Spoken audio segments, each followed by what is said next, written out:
Uh, First, like you said, it's never it's never too late to start, and also, I mean, you're gonna have to earn everything. I think there's a saying, right? It's not given, it's earned. Hmm. So if you want to be able to be a starter in any team and at your club team, it's gonna take more than just going to practice just those two days that your club team practices, you know. So Step into the world of FC Game Changer, the football club that will change your game. We want to help boost your mindset, strength, and nutrition. A potent trio capable of completely transforming both your football performance and your overall life. The way we play it, the way we say it. With a new expert every month, including strength coaches, nutritionists, football coaches, former and current footballers. We are dedicated to sharing knowledge and skills for the next generation of footballers, allowing you to become the best footballer you can be. Thanks for joining us today. Now, let the game begin. Memo Diaz, welcome to the show. how's it going? You're good. Thank you for the invite. For sure. No, it's great. We checked you out on the internet. We did a little research, and it's nice to see that path that you took. You know, here in the United States, I feel like it's one path only almost. That you go to high school and then you go to a JUCO or in university, and after then you get the chance to play at a professional level. So before Yeah. we talk about university and professional level, tell everyone who is Memo Diaz. Who is Memo Diaz? Just a kid from a small town, trying to started with just trying to go to school actually, and then eventually thinking about the pro ranks. But just a kid from a small town actually here in New Mexico. Oh wow! So when did that passion for soccer become a thing? I mean, I always had that passion. I mean, I started playing soccer, organized soccer, pretty much I should say, when I was 12, so pretty late. But it got me through to be able to get a scholarship, and at that point, I was just still thinking, just it's gonna pay for my school, um, and after that, I'm just gonna work with something that with my major.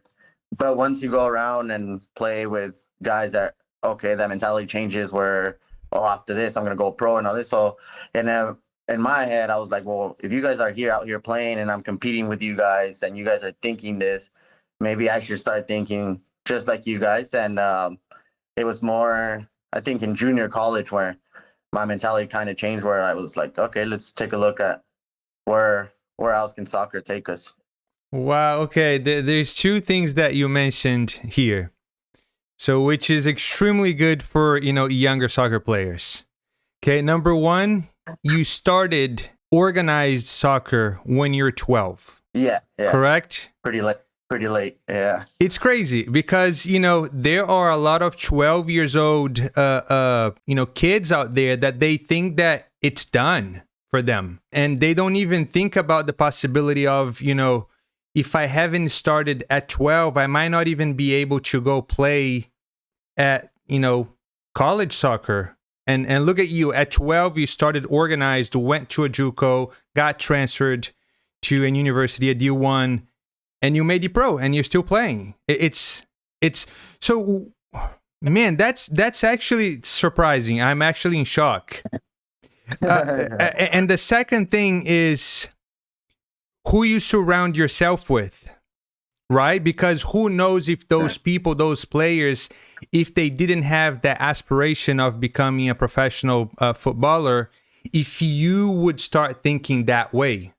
Exactly. And obviously not all, obviously there were some guys that were too party and stuff in the college life. And, but just being able to have that responsibility, being like, okay, well, I want this. I don't want this. I want that. I don't want that, being able to have that, responsibility in yourself to be able to learn what you actually want in life, you know? So Mm. yeah, it was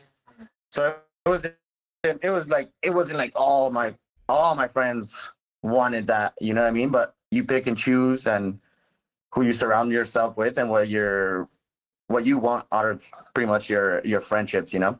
Wow. No, yeah, that's so where do you think that came from for you? That kind of self I don't even know like the word to use here. Like at that young age, you already knew like exactly what path you wanted to take on, despite the young athletes, young kids. There are a lot of things going on at the same time. There are friendships, there are parties, there are girlfriends, there are, soccer. But you had that path from the get go. Where did that come from? I feel like just in high school, going back to me starting late in the soccer ranks, you know, so I didn't think of going pro. So my mentality changed. I'm like, all right, well, I need to at least go to college. And I think it was high school years where I was looking for that scholarship, and it changed my mentality where I'm like, okay, well, I need to at least do something in life. And like you said, it was at a young age, but I feel like it came from parenting, where my parents came from Mexico, where because at 13 or 14, I had a tryout in Mexico, and my dad clearly told me, he's like, I came from Mexico, so you could have a better life out here and stuff. So I didn't end up going. So after that, it was like, all right, well, I have to do something here because I already started soccer. Like you said, it was late, and I was in the mentality where I'm not thinking going pro at this time, right? Because obviously I started late. So now it started thinking this. Once I got into high school, it was like, well, I at least have to get my school paid for. So that's where I feel like those high school years were, especially because from this small town, you get different kinds of friendships, you know, like the responsible ones and not the so much responsible ones. So you pick and choose. I mean, they're all my friends, and we still talk and everything. We all took different paths, but I took whatever I wanted from each of the friendships, and it got me here. Wow. Do you regret anything? Do you think you made the right decision?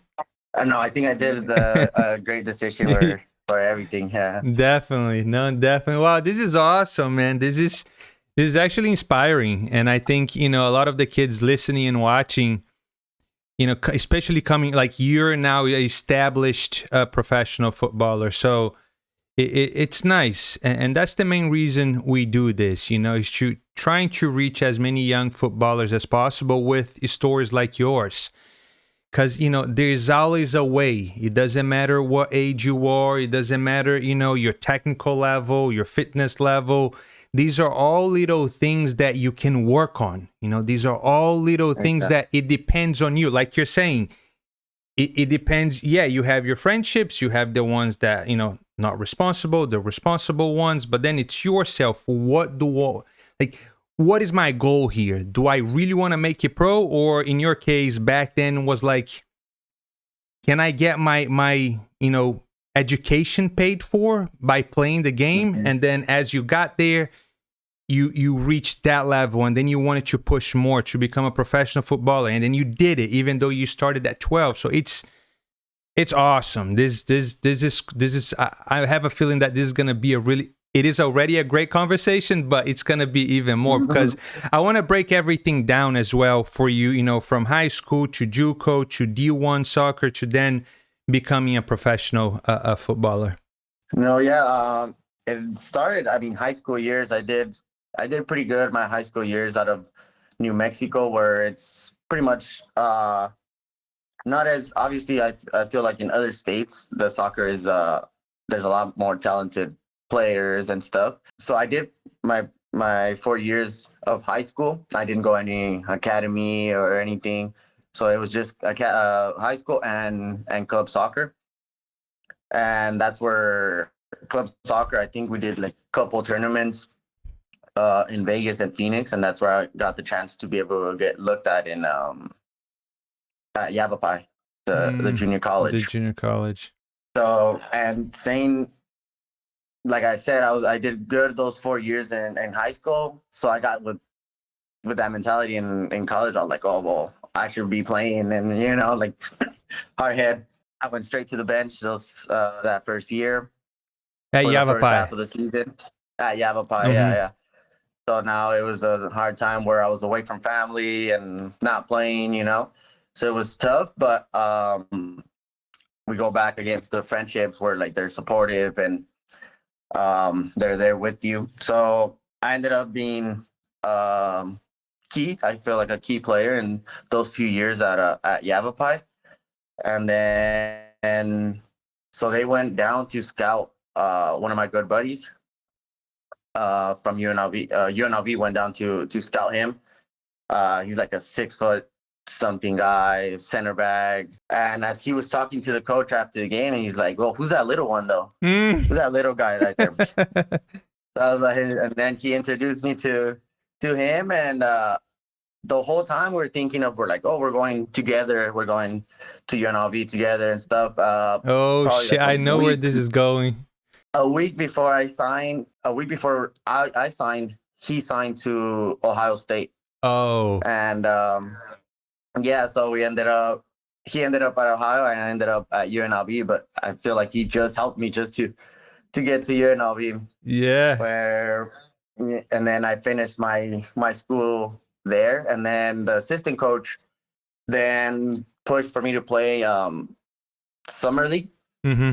So I played MPSL in Midland, which it was like 4 hours away from El Paso, which it was perfect. And then my dad was working there in the oil fields at that time, so it helped out a lot.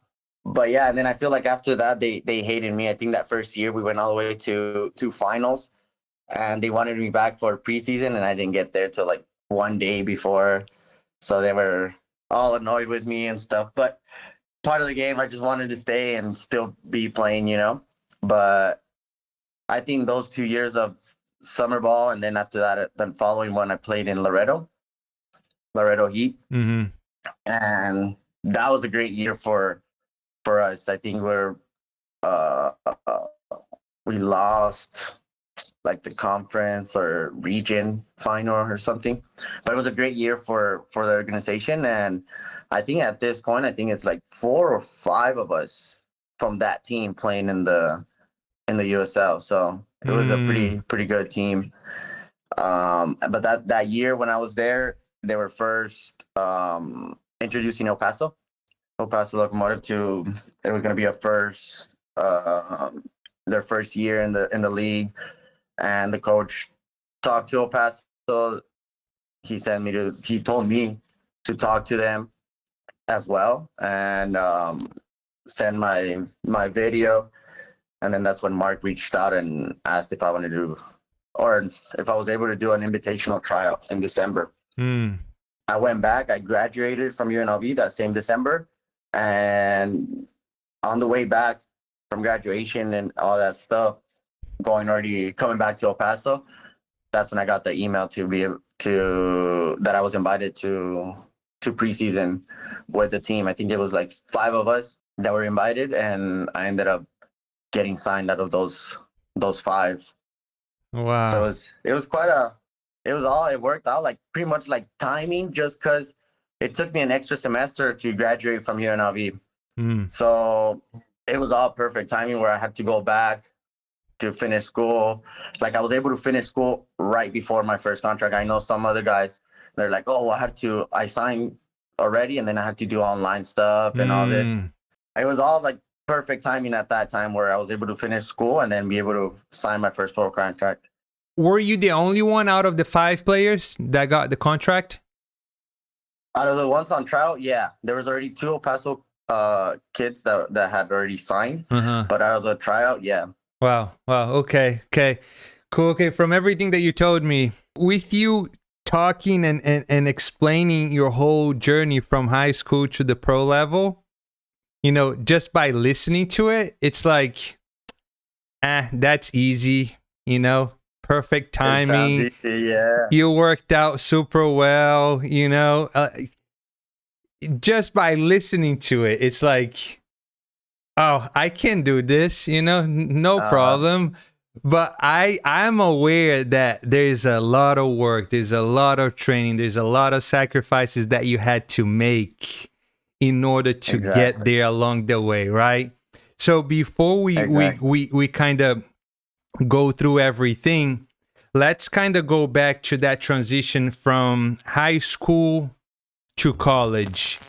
What advice would you give to players that are trying to get recruited for college soccer?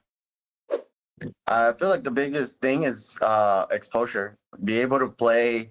If you're playing at a club, make sure that you travel with that club, or make sure you play your hardest, because you never know who's watching. Like it happened to me from junior college to UNLV. But yeah, I think exposure. Just be able to play games, go out there and play, because you never know who's even watching. Because I know some of my buddies are college coaches, and they'll come around and just watch high school games and stuff. So always play your heart out, like you don't even know who might be watching. So exposure, and then always play like it's a final, because you never know who's watching. That's good. That's good, because you're right. You never know. You never know. And it's just that one chance, right? Like out of, Exactly.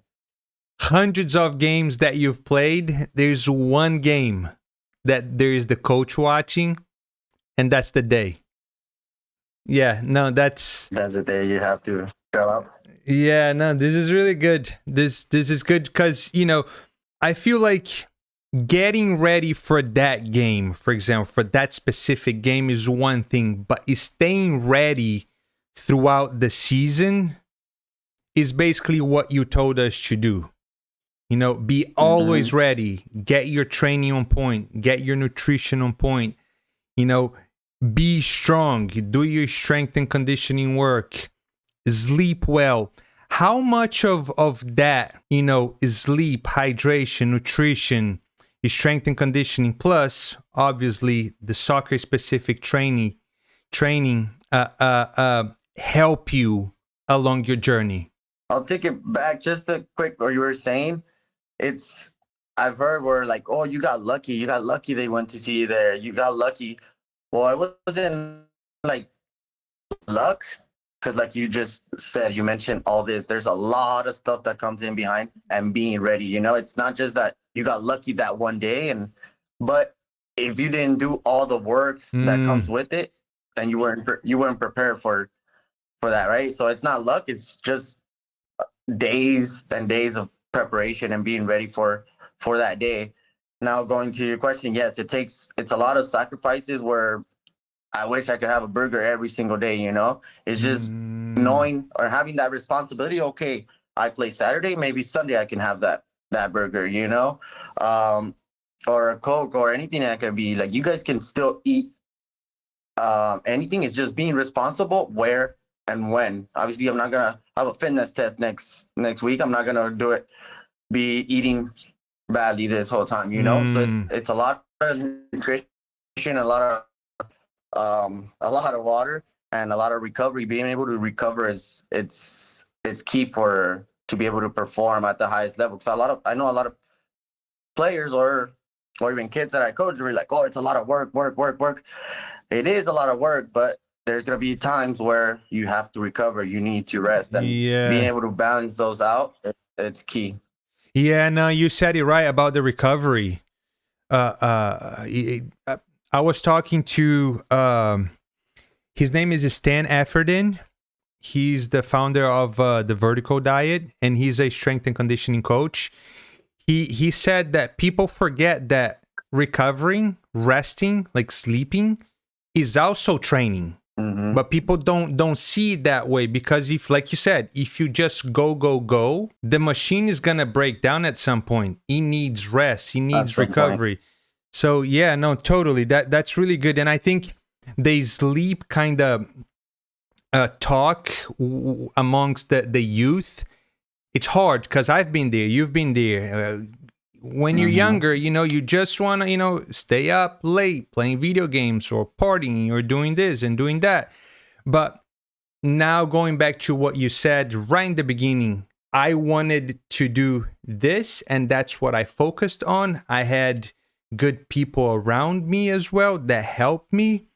It's just like, okay, what do you really want to do with your life? Do you want to become a professional footballer? Sounds good. It's doable. It's not impossible. However, same thing that you said, there's a lot of work, there's a lot of sacrifices, there's a lot of things that go into this in order for you to get a chance to become a professional footballer. It's not guaranteed. It's not guaranteed. However, it is possible. It's just like deciding exactly what you want to do and then just laser focus on that. Yes, exactly. I know a lot of players that are, even from where I grew up, I don't think I was the best player out of my high school team. And I always go back and I'm like, to my old high school and talk to them about it, where there's a lot of talented players where they just don't have that responsibility to keep going, or in your words, they don't know exactly what they want, right? So it's tough because they're talented, they work hard, but they also need to have that responsibility to be able to, going back to the same thing, where you knowing when you can eat something, knowing not when to eat, knowing when you can party, not knowing when to drink, so it's little things that go into it that people don't see from the outside. They only see you out on the field. That's so true. That is so true, man. It's wasted talent. Exactly. Yeah, no, I can't even, there's nothing for me to say about that, because you nailed it. It's crazy that I also have, amazing, talented, friends growing up, because they didn't have that responsibility that they needed, because they just thought, I'm good. It comes easy I'm already, talented enough. I'm not going to need to work extra. It's not that way. Hard work sometimes, most of the times, I would say, beats talent. However, if you're talented and you add on that hard work, that responsibility piece, you takes just you to another level. Exactly. Exactly. No, you nailed it. You nailed it. So you're a JUCO now, transitioning over to a D1 college program. I know that if we go back to your journey, everything came from you being ready at all times, and then opportunity, came up. But explain to us, what is that transfer kind of process look like for a young player that are probably, is stuck at one university, but they are trying to transfer to another one? I feel like just obviously the speed of play goes a little bit faster, but I think college level at its highest is more physical, more running. So I feel like going back to, like, players are talented. They could get away in JUCO being talented, being good on the ball, technically good, But once you do transition into that level, now there's older guys that are bigger, stronger, faster. So I feel like you should be able to put that work off the field to be able to compete, to compete with them. Because now I feel like, yes, obviously being good on the ball and being technical will help you and stuff, get you out of trouble. But once you get to very physical, as in college, then it'll be a little bit tougher. So be able to take on that work off the field, and obviously gym, fitness, and to take that a little bit more serious as you get older. I see. So basically, for example, if we have players now stuck at a JUCO level, you're pretty much telling them to get ready to sustain the load that it is at a D1 program, because it's more physical. So focus on that gym kind of strength and conditioning piece out the field, so you're ready for when you transition over. Because like you said, the talent is one thing. However, being able to sustain that new load of, like, more physical, you're going to need to work on things that's not necessarily like soccer specific training. Yeah, exactly. One like you said right now, where it's talented and then hard work, and you put them together. So it was the same. I feel like it's the same thing where now JUCO players are very, very talented, right? But we have to add on that gym phase and that strength and conditioning phase, just so they could, like you said, they could be ready for that challenge. Oh wow, yeah, cool. Okay, so now what is the difference from a D1 program to USL to now a pro level? Is it the same thing? It gets even more physical? It does, especially in the USL, but I feel now it's hand in hand. Now you find those very physical, strong, fast players, and then you also find those technical players that they can destroy you with just one or two passes, you know? So it's a balance of, now it's more of a tactical challenge, where knowing when to run, knowing when you can play one or two touch, you know? So I feel like it, from that phase, I think it's the tactical aspect that would change it. You have that variation of technical players, and then very strong players or fast players, but I feel like the tactical aspect now, knowing the game and knowing when to make a run and stuff like that, it comes down more to the tactical aspect of the game once it gets to this level. That's interesting though, because the tactical, is there a way for like to train that besides, you know, being at that level already? How do you prepare for that? Is there a way? I feel like a lot of film. I feel like that's what helped a lot of players. Where obviously, once you see it in film, it's like, oh yeah, we have a ton of space, you know. But now you have the ideas where players would be and stuff like that, where you can study it a little bit from film, but nothing beats it playing the game, you know, and at a high speed pace. Yeah, but I mean, like you're saying, you're giving us the blueprint too. You know, it's like JUCO being just talented. Yeah, you can get away with it, but you start working on your physical before you get to that next level, which is, you know, a D1 program. Now you moved on, new level. You're trying to become a professional player. Now the tactical. These are all little things that if they know now, they can start implementing. You know, even like at a high school level, you know, they can go on YouTube and watch videos. They can film themselves and watch it again.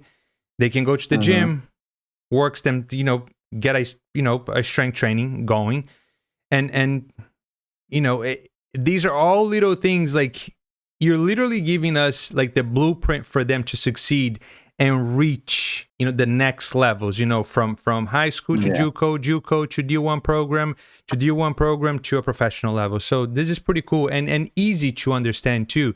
You're everything that you're telling us, it's not like, whoa, that's a lot of work. Yeah, it is. It is a lot of work. It's dedication. Exactly. Consistency. But going back to what we're saying, if that's exactly what you want to do, that's the path that you need to take. Yeah, exactly. And I think there's a saying, teach them young what you learn late. If I knew all this stuff when I was younger, you know, or it would have been a lot of more, obviously, like just like you said, it helps a lot more, you know. Oh my God. Now we can introduce that to them now when they're younger, and they can take off from there. Exactly. Oh my God. You said it all right there, you know. I wish I knew the things I know now back then. You know? Exactly. And again, going back to the reason why we created FC Game Changers, it's because of that. It's to bring people like yourself that, you know, you're now 29, correct? 29. Yeah. So you're all the experience that you have up to this point, there's nothing we can do. We can't go back in time, unfortunately. Right? But what we can do is to kind of tell the young generation, hey, these are the things I did that didn't work, and these are the things that I did that worked. So here, that's for you right here. And you pretty much, like you said, you just put it down for them, and now it's an easier decision. Either you're able to take on all that or take a different pathway, you know. But now they have those two decisions where, like, okay, I know exactly what I need to do. Am I willing to do it? Yeah. Yeah, no, the internet is an amazing place, man. It's great because back in my days, the internet was actually just starting. We didn't have the platforms. I bet you are the same thing. I'm 35. I'm about to be 35 in August, so I'm 1990. You're 1995, right? Yeah. So we didn't have this. However, like the internet is tricky because there's a lot of like resources that it's like don't do that. A lot of content that it's like exactly. So but there are a lot of great things too, like everything that you're telling us. You're not making stuff up. You're literally just telling us your entire journey and the things that work, the things that worked and the things that didn't work. So this is for sure a reliable resource for all the young soccer players.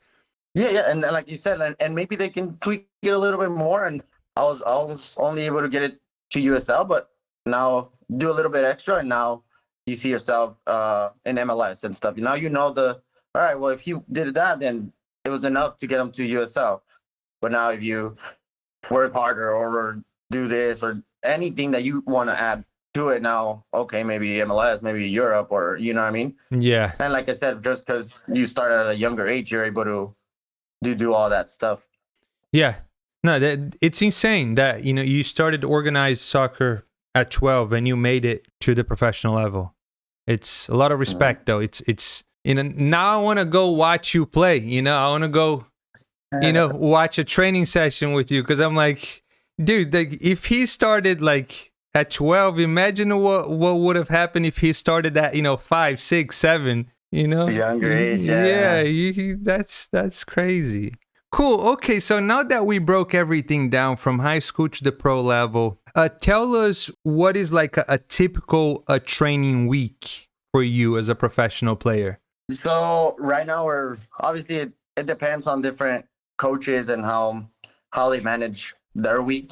Sometimes coaches have it, well, we're gonna have a heavy day Tuesday, Wednesday, or maybe just Wednesday and stuff like that. So it depends on the coach, but usually I at least get into the gym at least twice a week, and with all my sessions, and then in the afternoons I just go and coach kids. But in between that, I make sure I drink a lot of water, eat well, and just so I can stay and healthy and be ready, because I don't want to kill myself.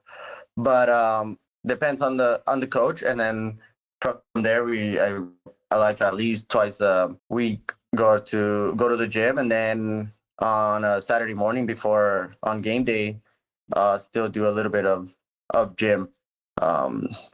Just it helps me to be ready for my muscles or anything. I just got into that habit of doing a little bit of gym before on game days. Oh wow! So strength training for you is very important. Yeah, simply not to get stronger, but thankfully I haven't had any injuries, and I feel like it's thanks to that. I don't lift to get stronger or to be able to lift this much or anything, but to keep me away from injuries, and thankfully it's worked out. So if it's worked out this whole time, then might as well keep going even now that I'm older, especially now that I'm older. Yeah, no, it's super important. It's like you said, it's maintenance, to keep the body strong enough to be able to keep playing. Yeah, no, it's super important, and especially for young kids as well. Like if you're doing that right now and it's helping you, imagine if the kids start, in high school kind of having, and it's like you said too, a lot of the kids, I feel like they think it's going to take a lot of time away from playing the game, but I mean, you're doing 2-3 times a week, right? And how long do you spend at the gym?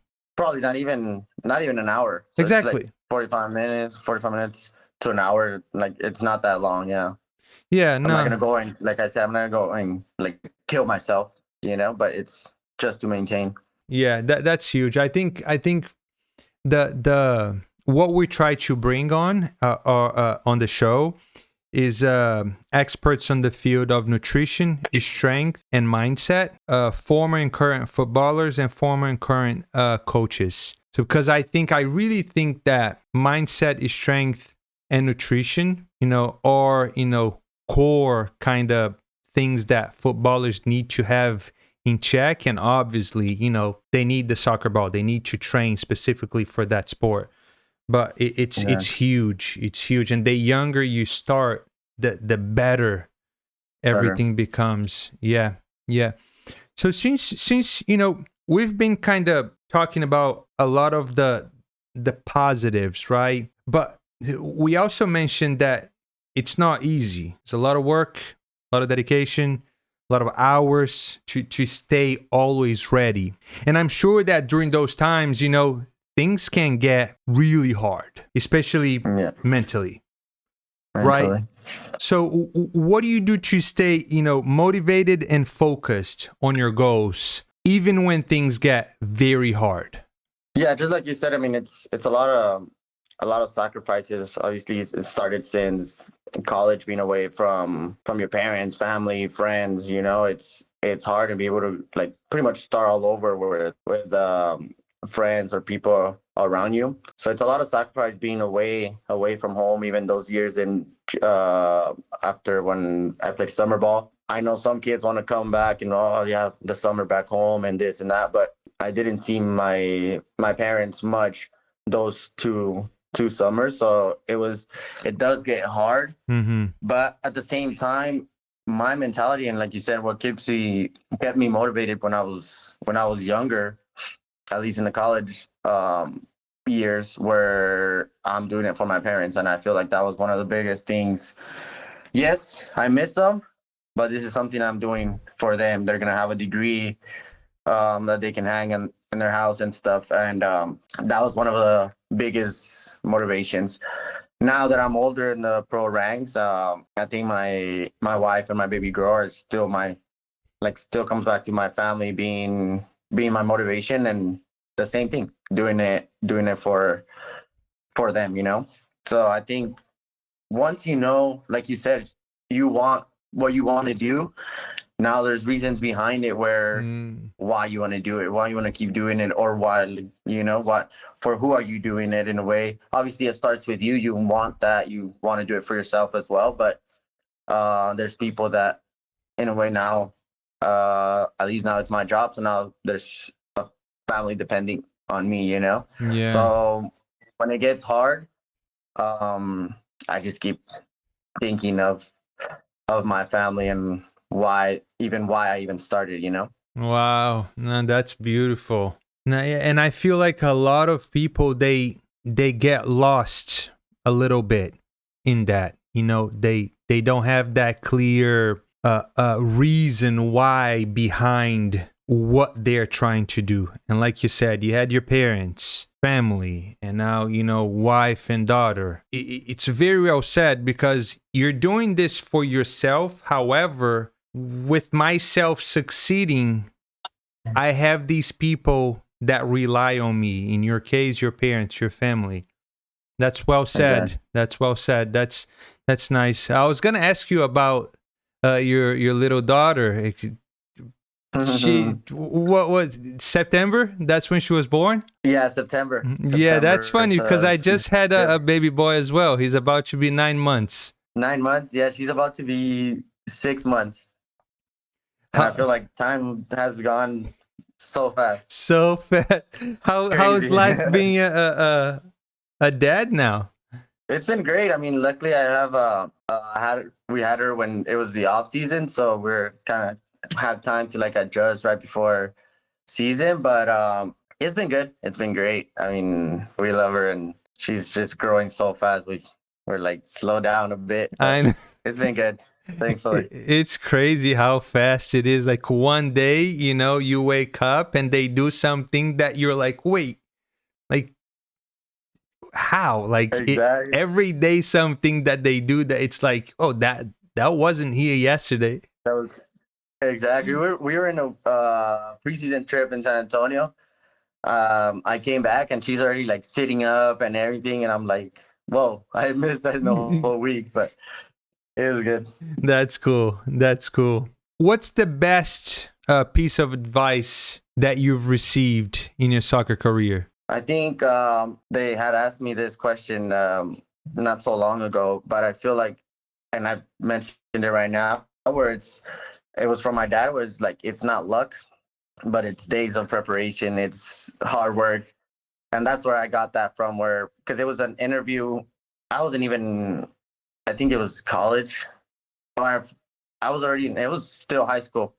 I was first signed to college, and they did some interview. I don't remember for what it was for. And then the reporter was like, "Oh well, you got lucky." Then so now I use that advice on everybody, just like I mentioned. But I heard it from my dad. Was like, he's like, "No, you didn't get lucky. You were ready. You were ready for that opportunity. You were." It went back to the days of preparation that you had. So I think that's one of the biggest advice that I've gotten.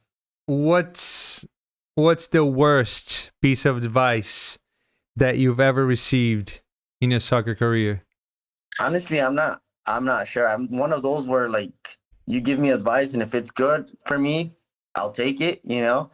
And if it's not, it goes in one ear and out the other. But I honestly can't think of any bad advice or anything that I've That's heard from good though. anybody. This is good though. Like, you're filtering, all the information that come towards you. It's like, okay, this is useful. Oh, this gone. I don't even remember what you just said. No, yeah, that's super smart.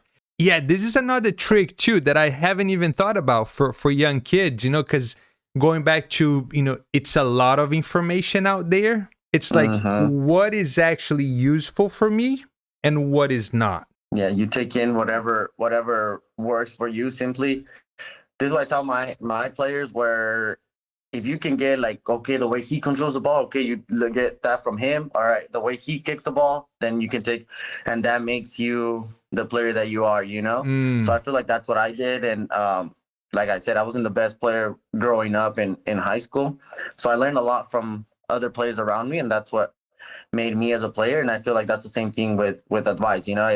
If it helps you, if it's gonna help you, then take it. If not, still listen to it and then break it down on your own and see what you could still take from it. Yeah, no, that's pretty good. That's pretty good. And now, like, if you could go, I mean, from listening to you your whole entire journey, I don't think that there's ever gonna have something for you to kind of change in your trajectory. However, I'm gonna ask you this question anyways, because you could come up with something that could help someone. So if you could go back and give your younger self one piece of advice, what would it be? My younger self, I mean, this whole years I've been thinking of advice to be able to give to players, but I feel like to give myself, yeah, no, I don't think I can think of anything. Just like how I mentioned before, where I was able to have my soccer path just like how I wanted, and then my friends, and be able to keep that away. But I feel like if it's going to be an advice for younger players, being able to still have your friendship, but going back to the same thing, just get whatever you need from them, and obviously don't need to follow anything that your friends do. So Yeah. because I feel like I did the right thing at the right time, where I was able to do whatever I wanted, So yeah, I can't think of anything right now to my younger self. No, yeah, that's why I asked you anyways, because I even thought you're gonna go back to the friendship, which you did, but also is that same one, stay ready. No, there's no luck, like your dad told you. No, there's no luck. Just be ready, do the work. That at some point, when you're not even expecting it to happen, it's gonna happen. Exactly. And it seems like, did your dad play when he was younger? When he was younger, yeah, but he didn't ever like played pro or anything. He just played though. Yeah. But he seems to be like a massive like role model for you, huh? Yeah, he is. When I was in Oakland 2 years ago, he passed away, and in a car accident. Oh, I'm sorry. No. So it was a tough like toll on me that season. But then again, going back to like why why I did it, right? So why I started going to college, going back to where I'm doing it for my parents now, obviously still doing it for my family, for him. Wow. Yeah, first of all, I'm sorry about that, about the loss as well. Yeah, no, I'm so sorry. And you know what? You did it. You know, you didn't disappoint. You know, you did it for them. Mhm. You keep on doing it for your family, and I'm sure he's looking down here and he is extremely proud, of everything that you've done, but the things that you're doing right now, because Right it's now, not yeah. over. No, it's not over. It's you're only 29, Exactly. and I'm sure you're gonna keep on playing for a few more years as well. Do you have like Yes, for sure. That's the plan. that's the plan, right? Cool. Okay, I mean, hey, this has been, incredible. I'm feeling actually inspired. It's unbelievable, that, everything started at 12. I know that you were playing before, but like the But it wasn't organized, organized. right? So it's Yeah, unbelievable. I'm 100% sure that there's a lot of people listening and watching right now that they are like 11, 12, 13, thinking that it's too late, but it's not, man. It's Yeah, not. no. It's not. Just a question on your daughter. Do you plan on training your daughter to become a footballer as well? No, I feel like because since I grew up playing baseball, Hmm. so I played since I was 3 till I was like 11, or right before I started playing soccer. And my dad had no idea, or my parents had no idea about baseball. So they let me play whatever I wanted to play at the time. So I feel like if she wants to play, then we'll go ahead and go with that. If she wants to go and play any other sport, then that'll be great too. But whatever she wants to do. Cool. Okay. No, that's that. I think that's the way to do it too. Forcing, a sport or anything into, a young child. I don't think that's the way to do it. Exactly. She'll have you as like a role model, and she will know exactly what you did, but that doesn't mean that she's gonna love it. Or that she has to follow that. I've dealt with a lot of parents where it's like, oh well, I didn't make it pro, but you're gonna make it pro. Like their kids telling their kids that I didn't make it pro, but you're gonna make it pro. But I mean, I feel like that's not the case, because you're just pushing them and forcing them into something they don't want to do. Yeah. So from everything that we talked about today, what message do you have for all young aspiring soccer players listening and watching today? First, like you said, it's never too late to start. And also, I mean, you're gonna have to earn everything. I think there's a saying, right? It's not given, it's earned.